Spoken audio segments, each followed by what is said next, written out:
Donald Trump supporter and former vice presidential candidate Sarah Palin has again attempted to use what is supposedly her native and only language of English to discuss American politics, and it didn't go well. It starts off with some kind of commentary about climate change. I guess she says that climate change is fake or something about Hillary Clinton. Let's take a listen to clip number one here.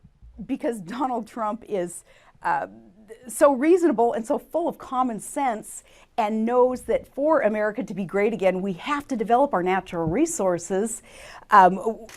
It's going to be helpful for the American public to know his view on it in terms of how do we develop our natural resources if so much of this climate change agenda is really just a political agenda to stymie development, no matter what it looks like with the media and their quasi toughness on Hillary. No, I've said all along that the skids are greased for her.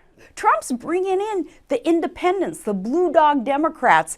He'll have the Republicans with him, at least those who believe in American exceptionalism and planks in the platform that can get us there. Yeah. And so that's like a little warm up, Lewis. Do you know what she's talking about there? I guess she's saying real Republicans will vote for Trump and climate change is fake. It sounds like the whole thing is about climate change. I guess if you want to drill, baby, drill, you'll vote for Trump. So then she was asked about the convention, and this is where it really goes off the rails. There again. Do you worry at all about at the convention if they try to stop both Trump and Cruz from getting in, and maybe there's someone bringing someone like a Paul Ryan or some other white knight? How dare they? Oh, these arrogant political operatives who underestimate the wisdom of the people. No, the people, we will rise up and we will say, our vote does count, our activism does count, and for those who would try to thwart that, they're the ones who need to leave. We don't need to.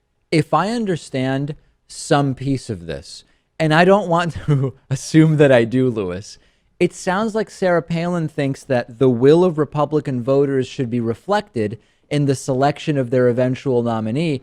I guess to the extent that I'm correctly understanding Sarah Palin, I think I agree with her. This is one of the few times we will be in total agreement with Sarah Palin. The second clip, not the first one about climate change being an agenda. Yeah, that one I definitely didn't understand. Yeah, she's right, though. Yeah, and we're having similar issues on the Democratic side. So, yeah. I continue to have a harder and harder time understanding Sarah Palin and understanding why she's speaking like this. And I'm not trying to make fun of anything, but do you think that she is on drugs or she has been on drugs in some of these appearances? Because there's just nothing, no explanation that I can imagine, which would be a reasonable explanation as to why she's developed this way of speaking. Well, this is better than her last attempt that we played at the Donald Trump rally. But if she's not on drugs, she needs to be. She needs something to relax her a bit. Maybe bring her back down to earth a little bit. I don't know what that would be. I'm not an expert. I'm not a doctor. I'm not, but I call it like I see it. It's also odd that apparently Sarah Palin is saying she will be at the Republican National Convention this summer, whether she's invited or not. She said, I can't see any of them inviting me because they are, quote, afraid of what I would say, but that she might have to, quote, invite herself.